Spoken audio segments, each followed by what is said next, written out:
Ai, meu Deus. Esse foi um ataque iraniano a uma base dos Estados Unidos no Iraque. E isso aconteceu apenas um dia depois dos Estados Unidos suspenderem o Projeto Liberdade, para que o Irã pudesse voltar à mesa de negociações. Pois é, não parece que o Irã está com vontade de negociar, não. Na verdade, parece que só na noite passada, as forças iranianas realizaram vários ataques diferentes dentro do Iraque, principalmente contra forças curdas, aumentando as tensões na região em meio à instabilidade contínua e ataques transfronteiriços. Esses ataques são interessantes porque temos detalhes das negociações, incluindo uma carta de exigências de uma página que os Estados Unidos enviaram ao Irã. E sendo honesto, não parece que o Irã vá aceitá-las, porque as exigências do lado dos Estados Unidos não mudaram em nada. Então, não tenho certeza do motivo pelo qual o Irã aceitaria agora, em comparação com, digamos, 2 semanas atrás. Porque, embora o bloqueio já esteja acontecendo há algum tempo, ainda não foi tempo suficiente para o Irã realmente sentir o impacto. E além disso, existem brechas no bloqueio. Mais especificamente, a fronteira entre Irã e Paquistão, que o Irã tem usado para contrabandear suprimentos para dentro e petróleo para fora, apenas prolongando sua sobrevivência. Agora vamos comentar sobre o novo acordo. O memorando de uma página enviado pelos Estados Unidos ao Irã e a resposta iraniana em breve. Mas antes disso, na verdade temos alguns detalhes interessantes relacionados ao Projeto Liberdade e por que ele foi encerrado. Isso vem da NBC. A Arábia Saudita recusou o acesso dos Estados Unidos às suas bases e ao seu espaço aéreo para o Projeto Liberdade, forçando Trump a suspender a operação.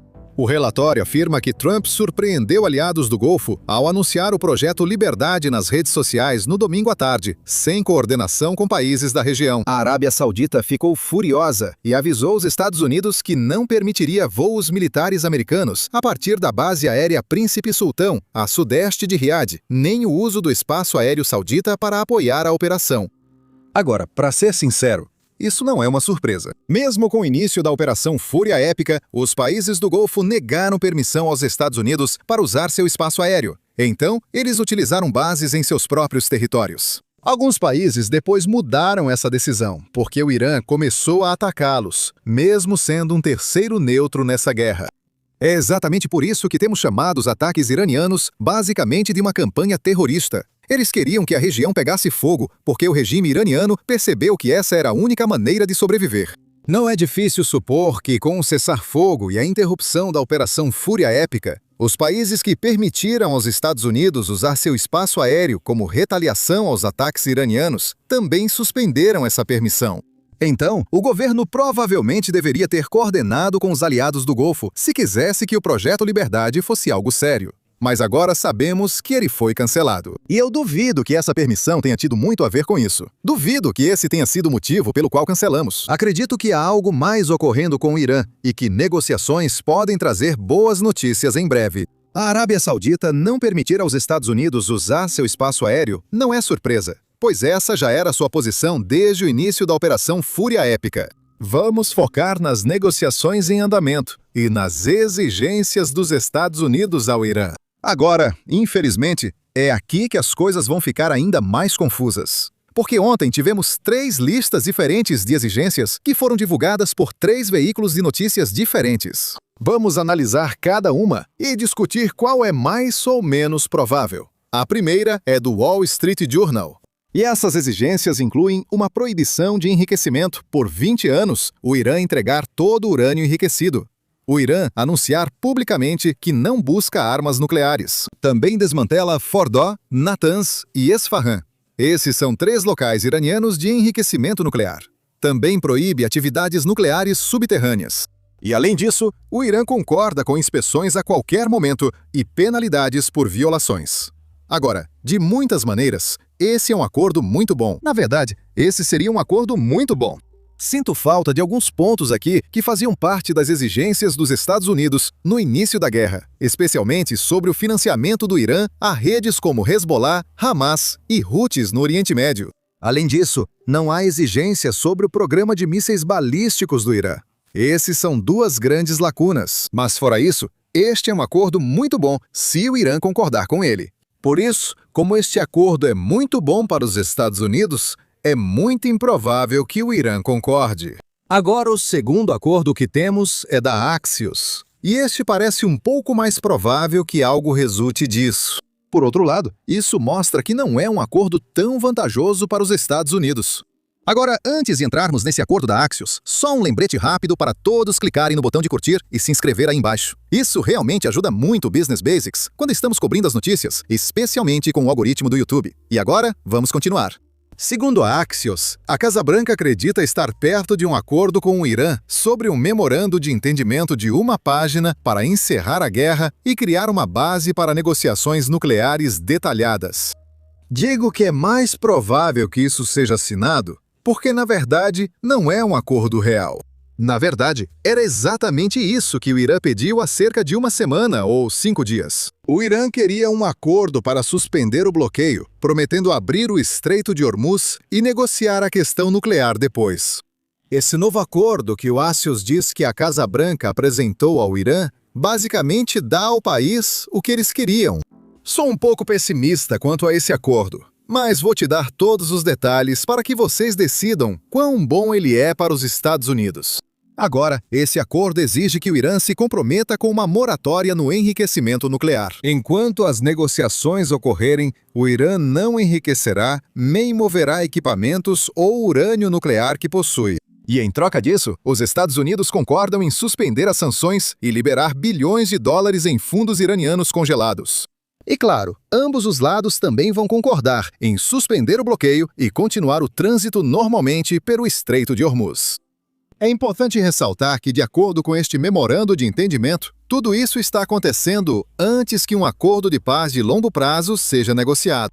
Se esse memorando de entendimento for assinado nas próximas 48 horas, significa que o Irã concorda com todos os demais pontos, que analisaremos em seguida. Quando isso for assinado, o Estreito de Hormuz reabre, o Irã recebe o dinheiro e as negociações começam. Para mim, isso dá ao Irã mais crédito do que merece. Militarmente, o Irã não conquistou nada nesta guerra para receber tantas concessões dos Estados Unidos. Há apenas uma semana, os Estados Unidos estavam dizendo que, olha, precisamos de um acordo de paz se vocês quiserem o fim das sanções. Precisamos de um acordo de longo prazo se vocês quiserem os fundos congelados, se quiserem acesso a esses fundos iranianos congelados. Agora queremos dar isso a eles antes mesmo de um acordo de paz ser assinado.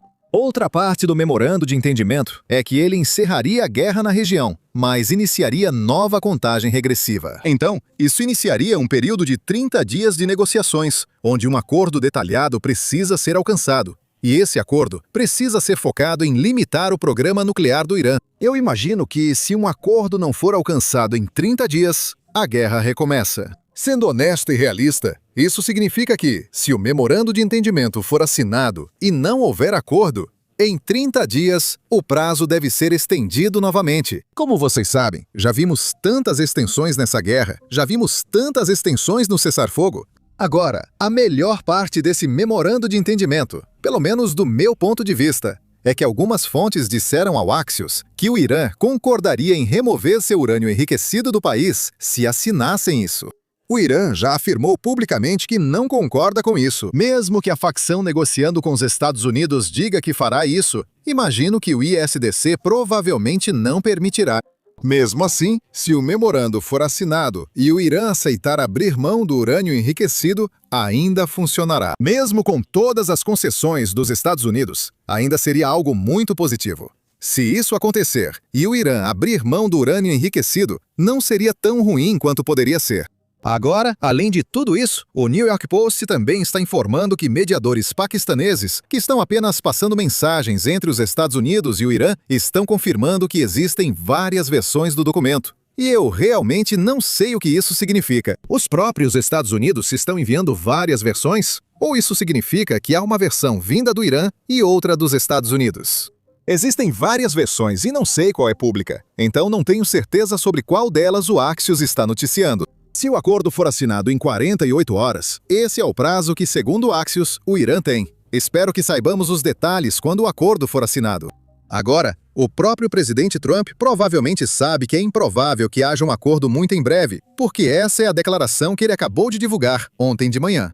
Se o Irã cumprir o acordo, o que pode ser uma grande suposição, a fúria épica terminará e um bloqueio eficaz manterá o Estreito de Hormuz aberto a todos, inclusive ao Irã. Se não concordarem, os bombardeios começarão, infelizmente em nível e intensidade muito maiores que antes.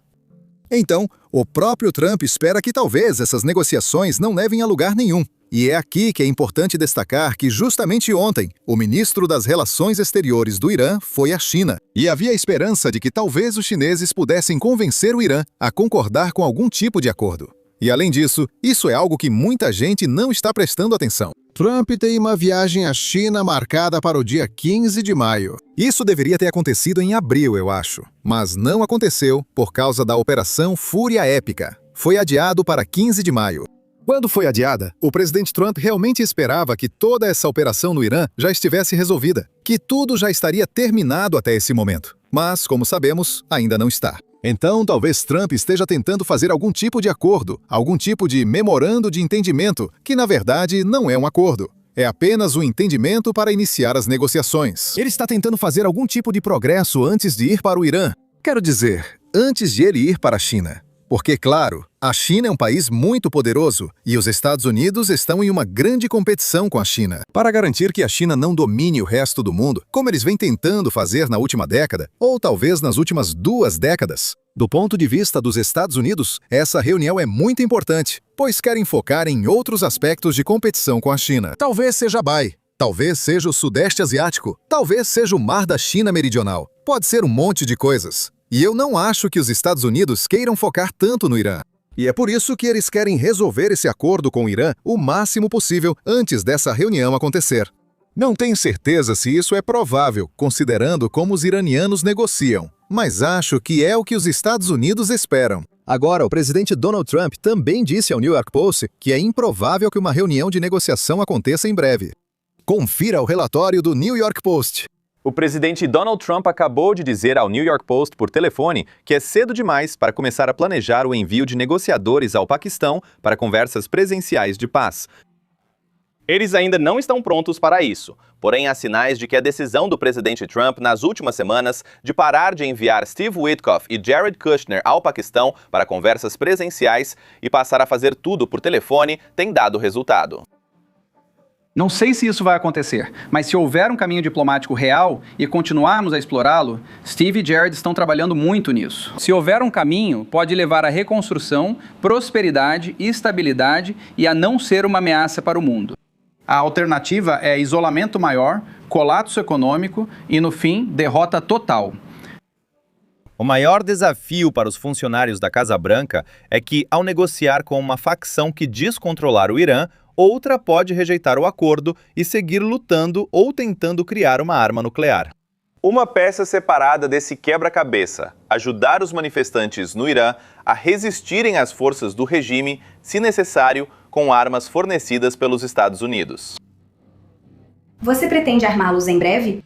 Bem, eu não quero dizer isso, mas sim, quero dizer, as pessoas perguntam, por que eles não estão protestando? Eles querem protestar, mas não têm armas.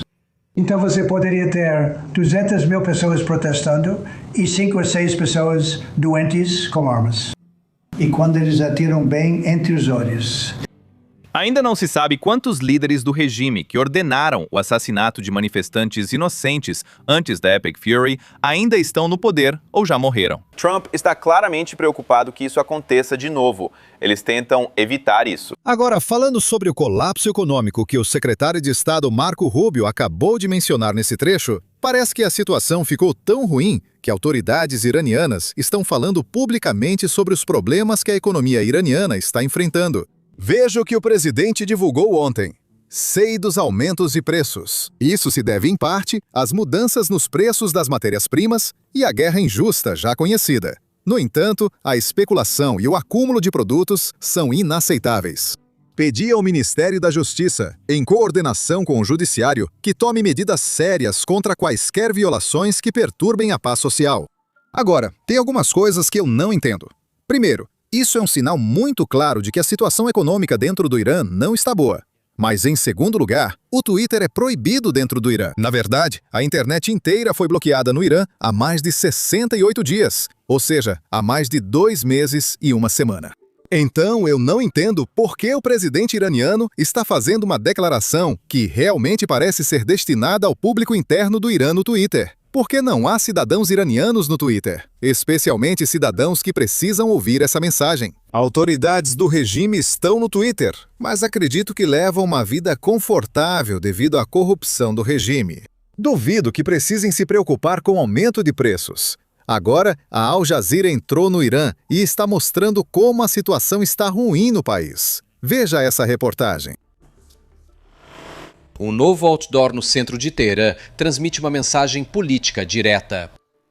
Ele mostra o presidente dos Estados Unidos, Donald Trump, com a boca selada por uma imagem do Estreito de Hormuz. O slogan diz: no ponto de ruptura. Para muitos iranianos, o impacto econômico já é sentido em casa. A moeda está volátil e o preço dos produtos do dia a dia está subindo.